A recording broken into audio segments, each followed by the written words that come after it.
Beh, sicuramente all'inizio è stato, diciamo, diverso, perché Roma è una città molto grande, Sassuolo invece è una città piccola, ma grazie ai compagni, ai mister, al direttore e a tutta la società Sassuolo Calcio, diciamo, mi sono ambientato benissimo e ho lavorato con tranquillità, mi hanno permesso di lavorare con tranquillità e quindi di questo sono molto grato. Sono stato aiutato dai mister che ho avuto qui, partendo dall'Under 17 con Pavan, poi passando per Pedone e infine con Bigica. All'inizio, quando ho fatto il primo gol in Youth League, ero più felice per aver portato la squadra in vantaggio e magari non ero ancora cosciente di aver fatto il primo gol nella storia del Sassuolo, e nei giorni dopo poi ho realizzato quello che avevo fatto ed era una gioia immensa per me, e tutto questo è frutto sempre dei compagni, del lavoro di squadra e dei mister che abbiamo a disposizione. Beh, sicuramente sono stati 3 anni molto importanti per me, sicuramente ho trovato molti amici, mister che mi vogliono molto bene e sicuramente anche dei gruppi molto forti, e questo mi ha aiutato tanto, soprattutto nell'annata dell'Under 16 dove siamo riusciti a vincere 3 trofei in un anno, e quindi sono bei ricordi e mi hanno aiutato molto poi ad arrivare in una società come il Sassuolo. Questa è la differenza, no, tra la Tor Tre Teste e magari anche altre società dilettantistiche, no, che ti preparano al meglio per il mondo del professionismo e sotto tutti i punti di vista. Qual è la tua fonte di ispirazione come giocatore?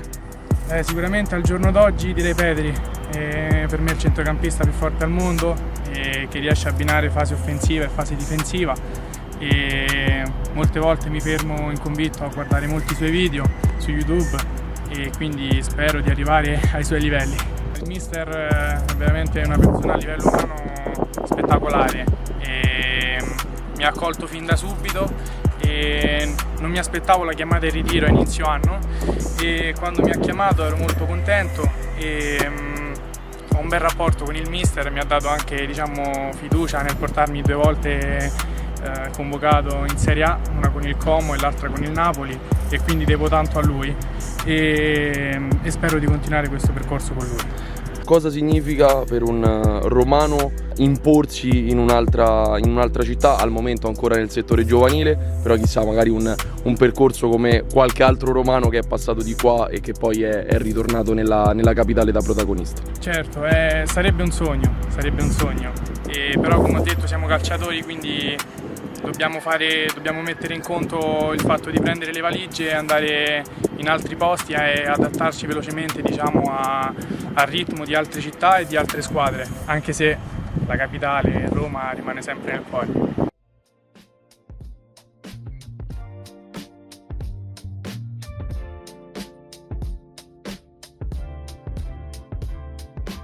Effettivamente questo è il mio 6° anno qui a Sassuolo. Il club, la società, nella persona di Palmieri, nel 2020 mi ha dato un'opportunità di poter lavorare in questo club e sono molto felice e orgoglioso di farne parte. Ovviamente la responsabilità è grande, perché quando si ha a che fare con i giovani bisogna cercare di formarli come calciatori a 360 gradi, però insomma è ancora un'età dove anche a livello umano è importante creare empatia e cercare di trasmettergli qualcosa. Sono stati tantissimi bei momenti da ricordare, tantissime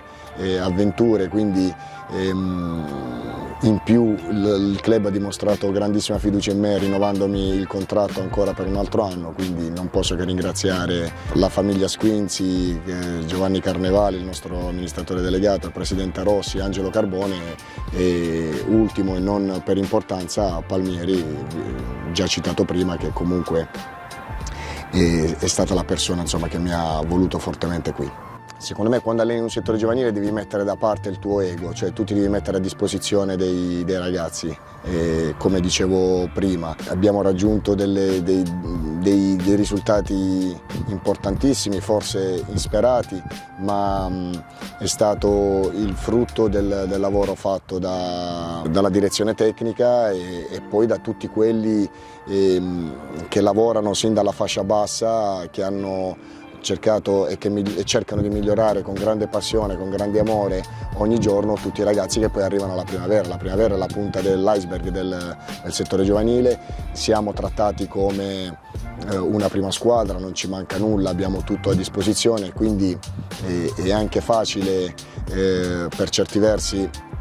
fare le cose per bene. La Youth League è stata un'esperienza importantissima per i nostri ragazzi, per me personalmente, per il mio staff, quindi tutte cose da portare, da mettere nel bagaglio dell'esperienza e da ricordare, sì, ma cercare sempre di migliorarsi e di portare poi fondamentalmente più giocatori all'attenzione della prima squadra, che poi è il nostro obiettivo principale. E come ti dicevo prima, noi lavoriamo per questo, quindi sono le soddisfazioni maggiori, forse più che vincere uno scudetto, una Supercoppa, di partecipare a una Youth League. E penso che quando vedi un ragazzo che hai allenato, un ragazzo che è cresciuto nel settore giovanile, andare nella rosa della prima squadra, oppure andare in panchina in Serie A o partecipare al campionato di Serie B, non ha prezzo, ecco. Quindi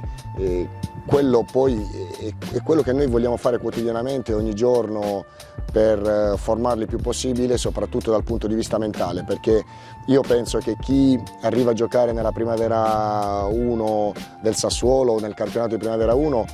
dei valori tecnico-tattici ce li ha, e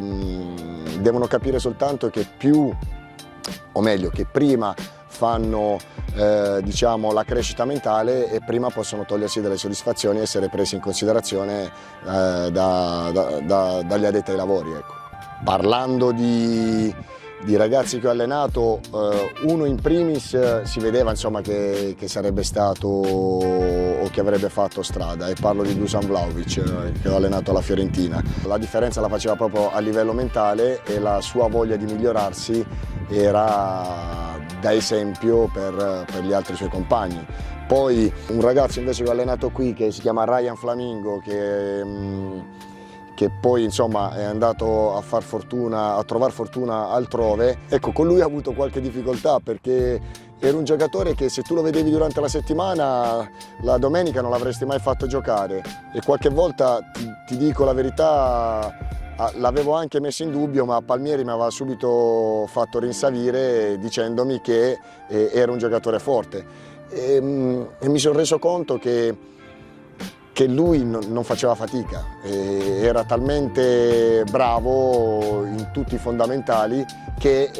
in allenamento gli bastava proprio il filo di gas per essere performante, cosa che poi lo era la domenica. Come si suol dire, l'appetito viene mangiando, perché noi siamo arrivati a quei playoff da quinti, se non sbaglio, e la prima partita è stata poi con l'Atalanta, dopo è arrivata l'Inter, quindi un'altra rosa importante, una squadra che aveva, secondo me era arrivata prima e aveva insieme alla Roma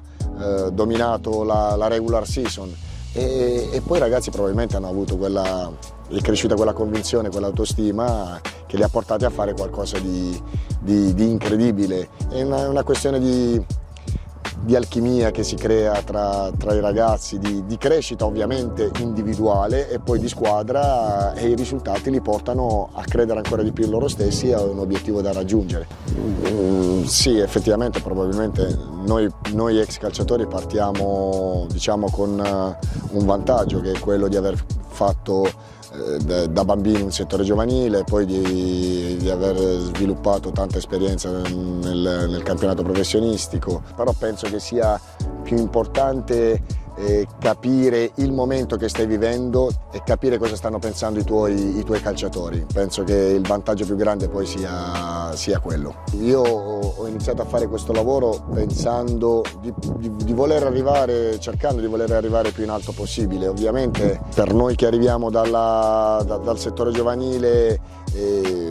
bisognerebbe che qualcuno ci desse l'opportunità. A me piacerebbe allenare i grandi, perché mi piacerebbe confrontarmi con un campionato dei grandi,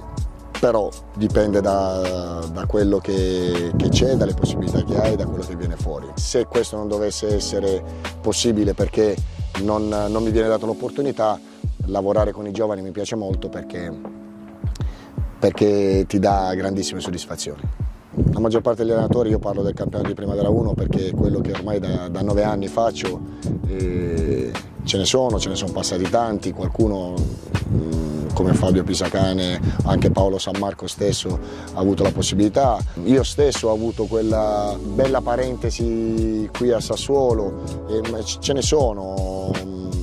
come se ce ne sono, l'importante è che si abbia il coraggio, come con i giovani,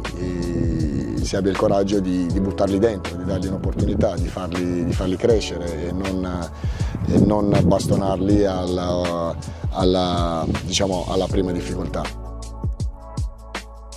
Io penso che il talento ci sia, che non siamo diventati all'improvviso dei brocchi e che bisognerebbe dare delle chance a